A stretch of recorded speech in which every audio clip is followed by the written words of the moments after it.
안녕하세요. 네, 녹색부동산 이강입니다. 오늘은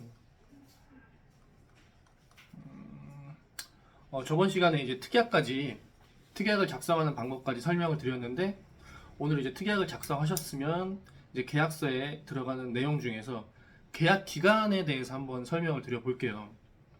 보통 계약을 하실 때 계약 기간은 뭐 1년이나 2년으로 많이들 하시죠. 1년이나 2년으로 많이들 하시는데, 1년으로 하시는 경우는 어떤 분들에게 좀 많냐면은, 이제 뭐 취업이나 학업 때문에 본인이 이제 이사를 와가지고 이제 집을 구하시는 분들, 이렇게 뭐 변수가 발생할 수 있는 분들은 이제 1년으로 계약하시는 게 조금 편한 면이 있어요.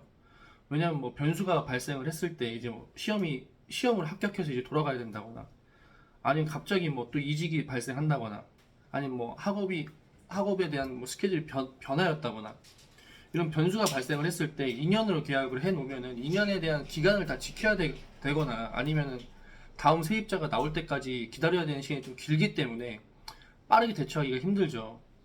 뭐 아니면은 뭐 중개보수를 물고 나가야 되는 그런 경우도 있을 수가 있는 거고, 그렇기 때문에 그런 분들이라면 이제 1년으로 계약을 하시는 게 조금 유리하고, 2년으로 하시는 분들은 이제 대부분은 이제 2년으로 계약을 하시려고 하는데, 이제 그 2년으로 하시면 1년과의 차이점은, 보증금이나 월세나 뭐 임대 조건이 크게 변하지 않고 2년 동안 보장을 받는다는 거죠.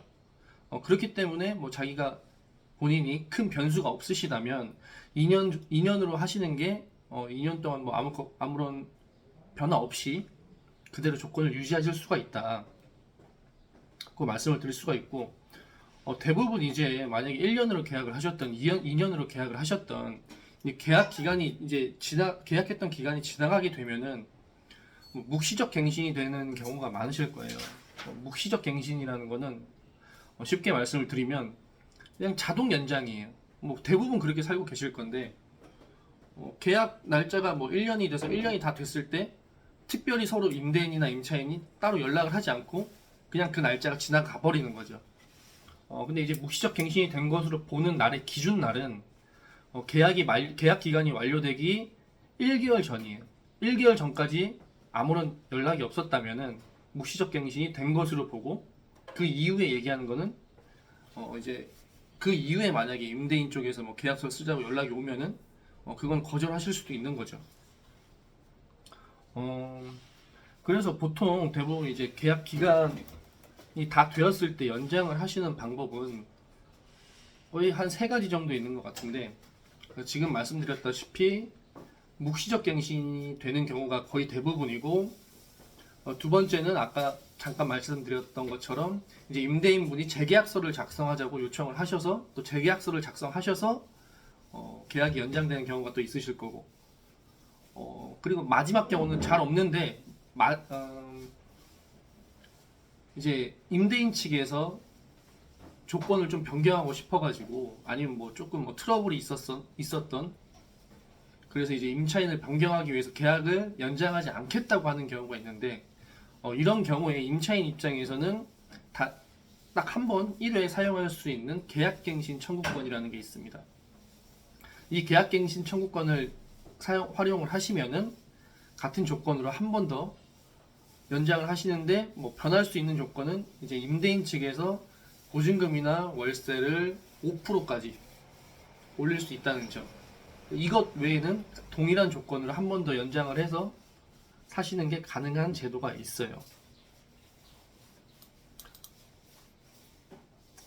물론 이 또 계약갱신 청구권의 또 장점은 뭐냐면은, 계약갱신 청구권을 활용을 해서 예를 들어서 2년을 연장을 하셨어요. 2년 동안 연장을 하셨는데, 임차인은 이 2년 기간에 구애받지 않고 중간에도 임대인에게 묵시적 갱신과 같이 3개월 전에만 이제 본인이 나가겠다고 통보를 하면은, 그 계약 기간을 다 채우지 않아도 임차인은 나갈 수가 있습니다. 물론 이런 제가 설명드린 모든 상황은 뭐 임차인으로서의 의무를 다 했을 때만 할 수 있는 내용이니까, 뭐 임차인의 의무라고 하면 어떤 것들이 있냐면은, 뭐 월세를 밀렸다던가, 아니 뭐 임대인이 동의 없이 전대를 했다던가, 뭐 임차 목적물을 임차 목적 이외로 뭐 다른 용도로 사용을 했다던가, 뭐 이런 등의 의무만 어기지 않으셨다면은 지금 말씀드렸던 내용들을 다 보장받으실 수가 있는 부분이에요. 그래서 이렇게 계약 기간까지 잘 본인의 상황에 맞게 잘 정하셨으면 이제 계약서에 뭐 사인이나 도장을 하시고, 뭐 계약금 입금하시고, 그리고 잔금날에 잔금 입금하시고 이제 이사를 하시면 돼요. 그리고 이제 마지막으로 제가 말씀드리고 싶은 거는, 잔금까지 입금하셨다면은 꼭 이제 잔금 입금 후에 계약서를 가지고 근처에 있는 주민센터에 방문하셔서 전입신고와 확정일자를 받아두셔야 합니다.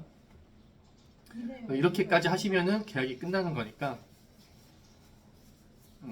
지금까지 제가 이제 3편에 걸쳐서 방거로 갈 때부터 계약서 마무리하는 것까지 쭉 설명을 드려봤는데, 머릿속에서 한번 시뮬레이션을 돌려보시면 계약에 대한 부담감이나 어려움이 조금 덜 하실 거예요.